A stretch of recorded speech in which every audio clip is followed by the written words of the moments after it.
The gorgeous vampires are back, and I'm so excited. I did a review of the first season of Interview with the Vampire on AMC, the TV adaptation of Anne Rice's first book in the Vampire Chronicles on my other channel some time ago when that came out. Check that out. Yeah, it was definitely one of my faves of that year, one of my fave shows in recent memory. Not only because it's just great television, but I can't say no to sexy vampires, sorry.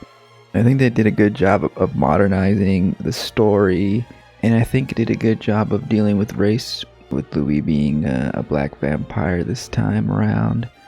I did listen to the audiobook of Interview with the Vampire soon after finishing the first season. I don't know about you, but when I listen to audiobooks, I tend to lose focus more than when I'm reading it, off the page. So I wouldn't say I'm an expert. A lot of the details from the book have been lost in memory, maybe perhaps kind of like Louis' own memories. I'm mostly going to give my reaction as a fan of the movie and the TV show from a queer, goth, space fairy perspective, But yeah, we're going to continue talking about toxic love. Last time, I entitled the thumbnail of the Love Lies Bleeding review as Love is a Wound. And here there's a really nice poster for season 2 of Interview. It says Love is a Monster. I guess we'll get into some more bloody love. But if you haven't seen the series, yeah, I recommend it. So let's take a look at the first episode, yeah? Spoilers are coming. Part 2 is here. Alright, looks like a war-torn European landscape at the top. Again, Dubai at the bottom. Those bomber planes looking like birds. This is the season where they go to Paris and they join the vampire theater. They really get into the theatrical theme here up front. By announcing that Claudia will now be played by Delaney Hales. She replaces Bailey Bass. And so far I am liking Delaney's portrayal. She's giving a wiser Claudia than Bailey. We start off with them trying to find some nice vampires, hopefully, in the old country, as World War II is coming to an end here in Europe. We do flash forward to the actual interview. Of course, this whole series, the premise is that, like the first interview that Louis and Daniel had, was inaccurate, and several decades later, Louis wants to get the story right this time. Claudia serves as a translator. She's more book smart than Louis. Of course, they have to kill the Nazis to get by the checkpoint, which can't feel too bad about dead Nazis, right? And it seems like the show's going to continue to do a good job demonstrating, how race affects these vampire characters. Even though they're vampires, they're still going to face some discrimination. They're still going to face some hurdles traveling while black, They're having no luck finding vampires. This one's already dead. We're seeing Armand being more of a presence here now. He's revealed himself at the end of last season. Ostensibly, he's there to protect Louis from any emotional damage. And perhaps Armand is trying to control some of the narrative. His presence is definitely felt. And now here's the first major scene of the episode. Louis comes across Lestat's dead body in the war zone. This is all in his head, of course. Still feeling guilty for killing Lestat in season 1, and also worried that Lestat's going to come back for revenge because he didn't burn the body. Claudia's upset with Louis, of course, because of that. This is a very chilling scene exemplifying the toxic relationship him and Lestat have. Has this bit of nostalgia for the audience as well as Louis. Even though it's a monstrous relationship in season 1, we still have some affection for this romance. But like a bad boyfriend, these nostalgic memories can come with some post-traumatic stress as well. And I think this scene does a very effective job of conveying that, for Louis and for the audience as well. Sam Reed, who plays Lestat in the after show, talks about how he tried to perform Lestat through the eyes of Louis, with his mannerisms, with the way he says things, repeating some of the words he uses.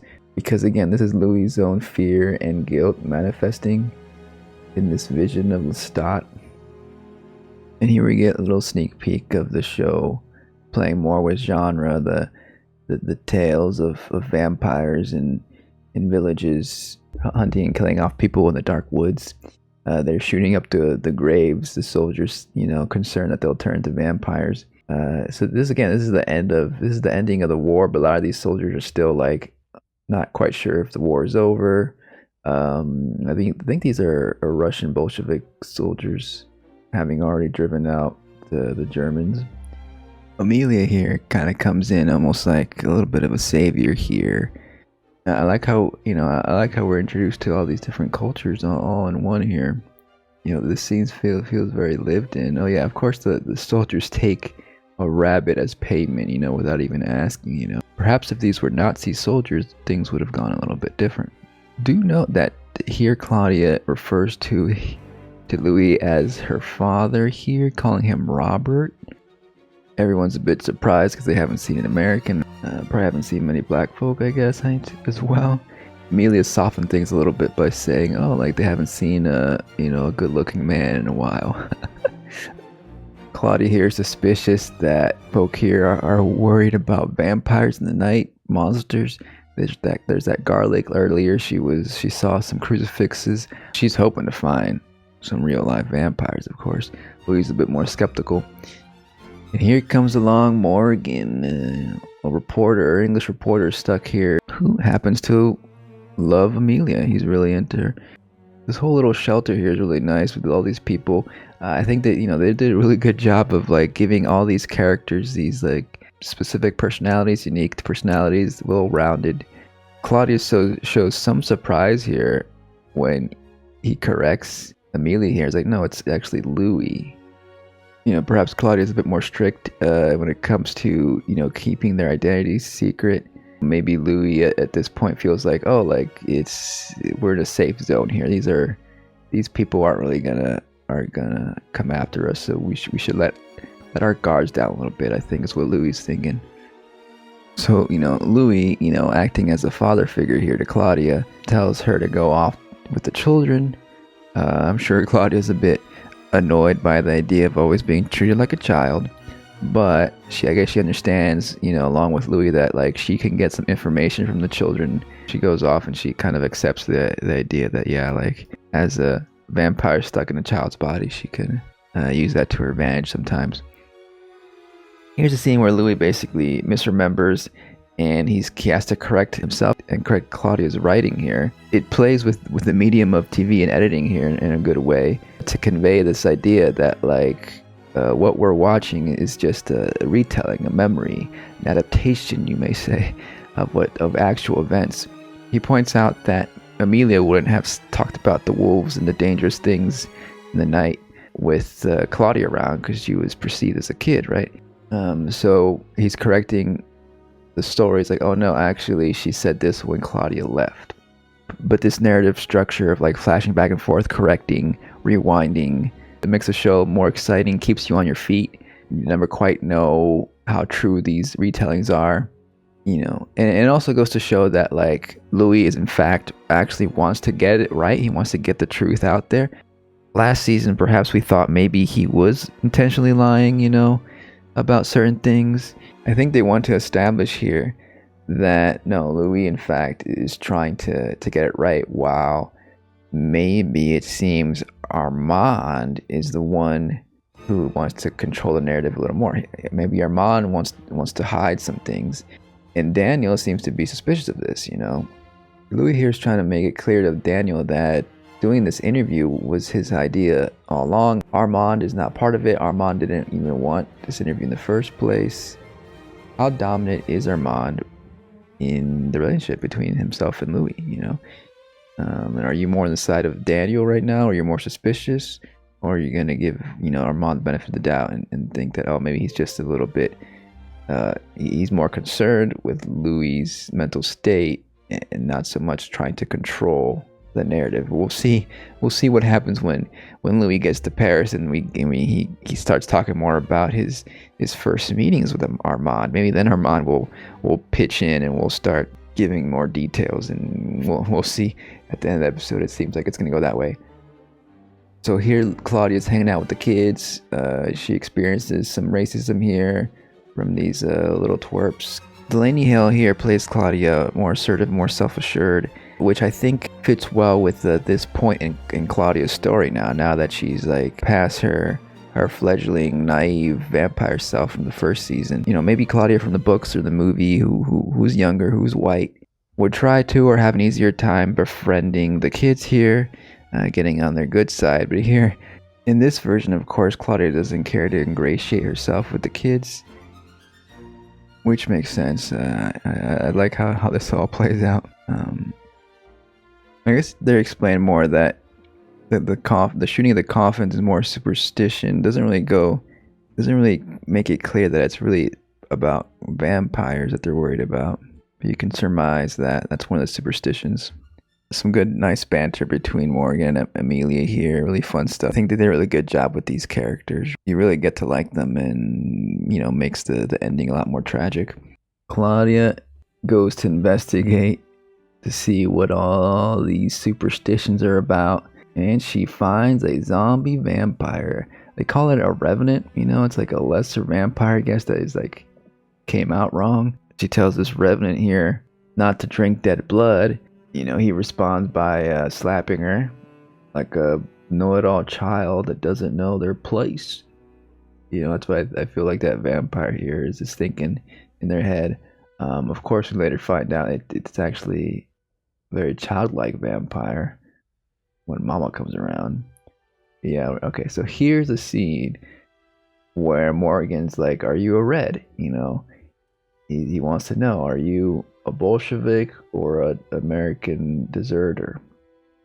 And, you know, and Louis here is actually playing into the stereotype of being, you know, the quote-unquote magical Negro, because he probably feels like that's a safer bet, you know, to pretend to be that, you know, something people have come to expect and feel, I guess, safe around. But of course, Morgan here, you know, he's smarter than your average Joe, and he's quite aware that this photograph Louis is carrying around is quite old, too old for her to be his wife.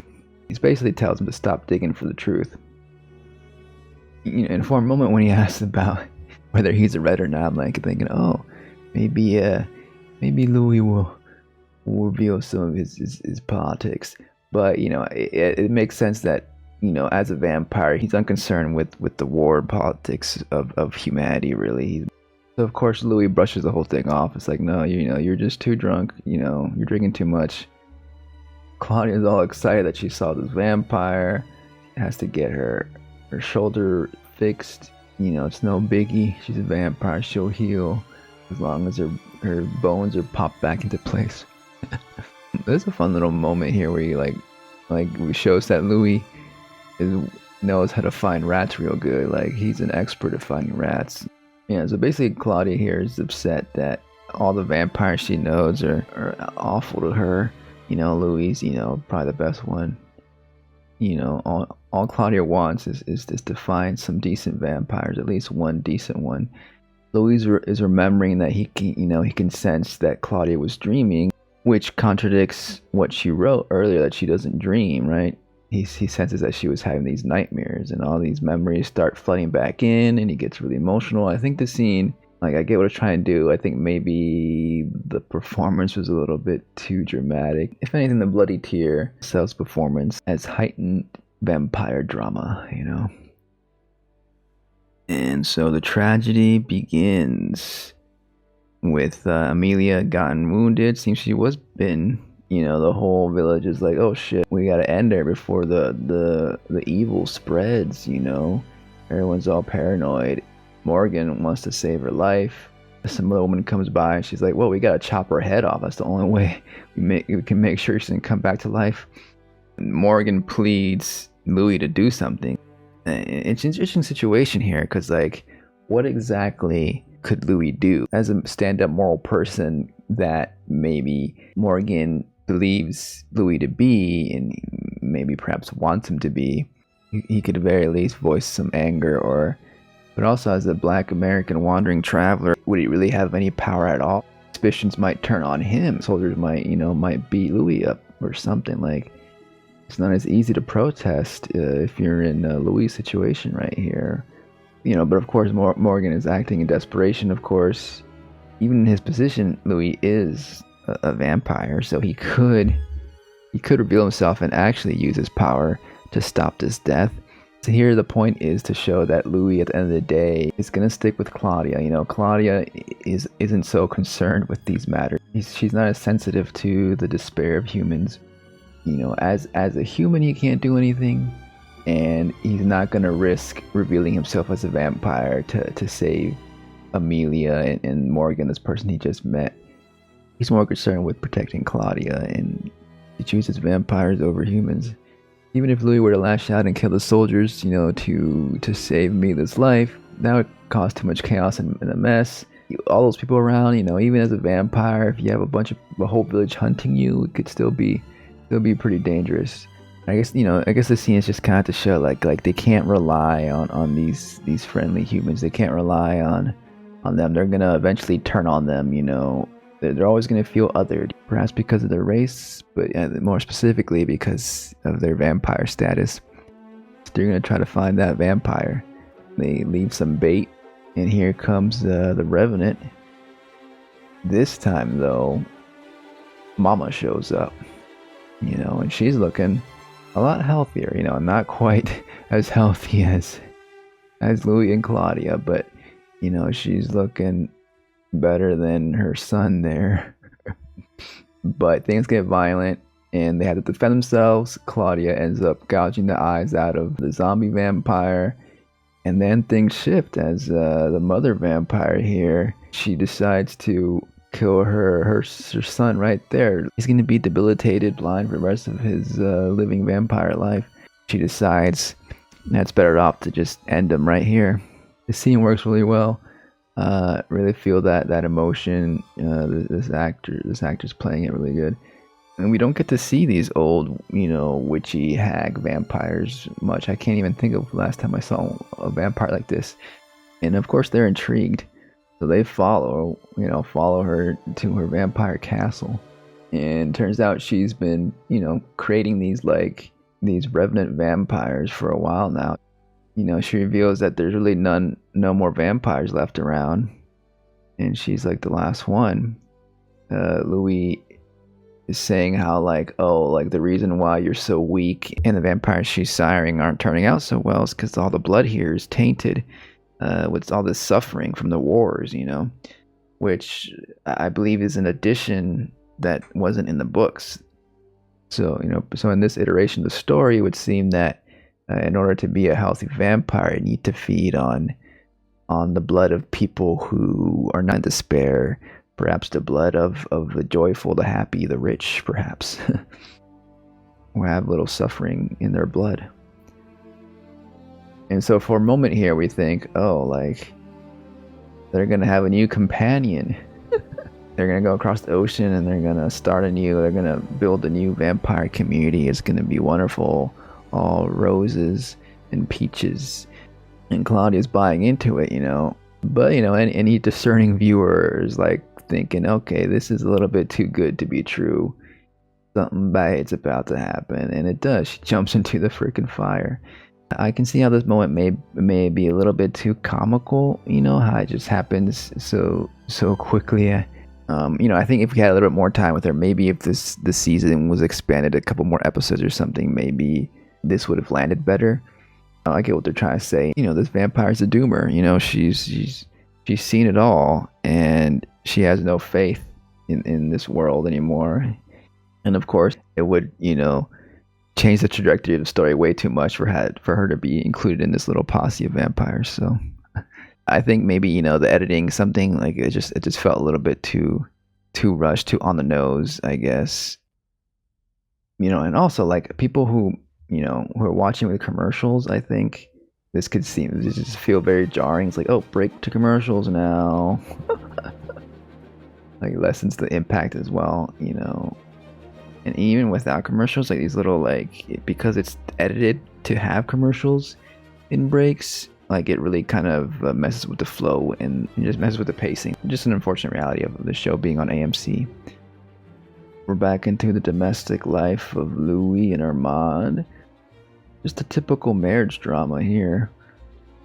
I like the characterization of giving Armand a tablet here.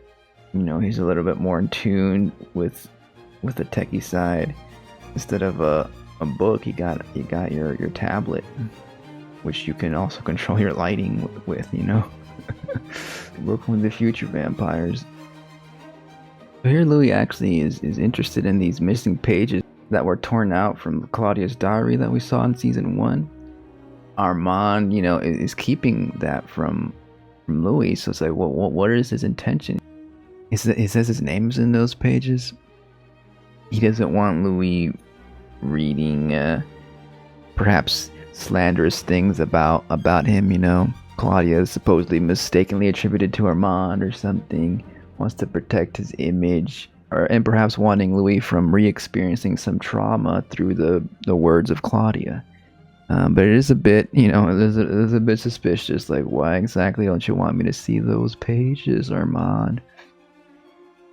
You know, and also I guess Armand wants to protect his privacy from Daniel. You know, he doesn't want Daniel to know everything. You know, his excuse could be that, like, okay, it's fine if you tell Daniel about your life, but, you know, I don't want you to tell him about my history.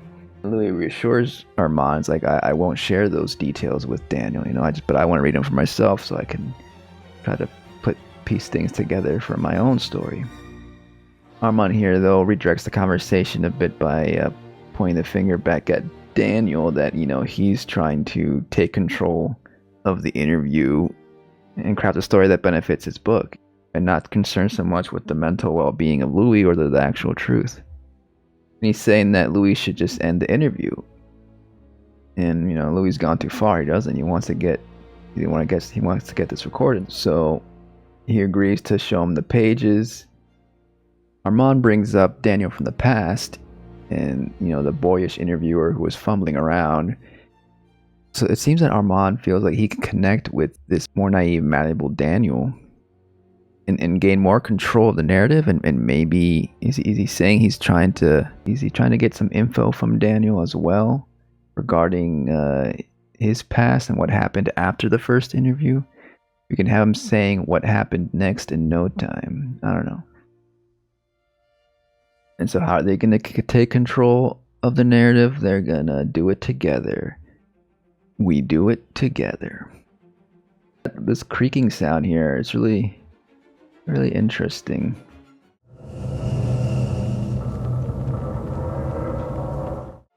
The sound of these big, tall buildings swaying in the wind, you know? It definitely adds like an ominous vibe, very hellish, demonic environment vibe, along with this set design that's very, very evil coded, you know? I guess you can surmise that there's something sinister going on here. You know, perhaps Armand has some ulterior motives here, you know, beyond just protecting Louis. And, you know, for these past 70 years, we haven't really seen what their relationship has been like, and maybe we'll get to see more of it. But, you know, is Armand just another version of Lestat for Louis? Is Louis in another troubled, toxic relationship? But it's a different variety. Maybe it's more emotional abuse. Maybe it's more psychic abuse, you know, than the violence that he had with Lestat. And look at that. Our two little cuties are back holding hands. Daniel, of course, is a bit concerned about this development.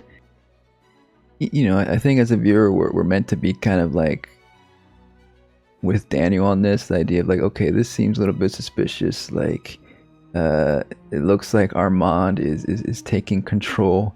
He's probably the dominant force in this relationship. Daniel and Armand definitely have a more contentious relationship here in this series. But of course now they're gonna get into the vampire theater arc, in which Louis and Claudia meet Armand in Paris. You know, with the war behind everybody, people are wanting to remake their lives, as he says, hopeful of better things to come. Which is how this episode ends, with Louis trying to instill some hope in Claudia here, who's severely depressed that the one cool vampire they found ended up killing herself. This is an amazing scene. This really ties the whole episode together and establishes the Claudia and Louis relationship as the mask that holds the whole series together. You know, he tells her some harsh truths. This world is hell. They're going to continue to suffer. But they have each other. This life is better than no life at all.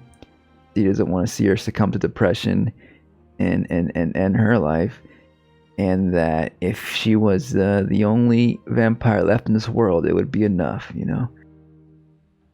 You know, so some harsh and beautiful, you know, fatherly, daughterly love here. But then we pan over and we see that Louis still has Lestat on his brain.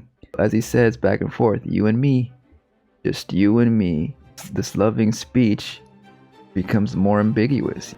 Is he pointing at Claudia? Is he pointing at Lestat? It's a heartfelt but also chilling ending, you know. You know, the idea that you'll do whatever you can for your daughter, but then also be haunted by this toxic love you just can't get rid of, you know. Is he gonna overcome it anytime soon? If ever, you know, we see him in the future with Armand. Is that just another version of Lestat? And what about Claudia's story, you know? How's that gonna go? Well, we'll see here in Paris. A strong, emotional, and dark ending to the episode. You know, I've got little issues here and there. Maybe some of the performances are a little bit much for me. I think particularly Daniel's characterization can be a little grating sometimes. On a technical note, the image quality I feel is improved from last season. Last season there was an issue with the resolution. You could see some stair-step patterns on some edges. I think because it wasn't de-interlaced when it was transcoded. It does look better now. Though it's still not in 4K. I've been accustomed to watching a lot of new shows in HDR and 4K. I thought perhaps AMC would update their resolution by now, but on streaming, you know, you can notice some color banding in some scenes, especially in dark areas. Little technical issues you may not even notice. Didn't want to bring it up since I did talk about it in season 1. But yeah, anyways, overall the production quality, the storytelling, it's all on par with the first season. That is to say that it's real good. The characters, even the small characters, like I said, are really well thought out. You know, I have some general ideas based on the book and the movie of where it's gonna go, but with all the changes and updates, you know, with Armand, you know, being a bigger part of the picture now, like, it's exciting not to know exactly, you know, where things are gonna land, and I feel like there's gonna be a lot of surprises coming up. You know, it's the kind of show that appeals to me. It's hard to say no to queer gothic vampire romances, especially ones that are done this well. So yeah, maybe I'll do a video on each episode. I think maybe, I don't know. If not, you know, I'll definitely recap the season once it's done. There's a lot of things happening. You know, still got the Sympathizer to watch. There's a lot of good stuff that's up my alley that I'm currently watching. And there's more coming this summer. I think it's going to be a good year for entertainment. Maybe it's always a good year. I don't know. I'll see you in the moonlight next time. Bye.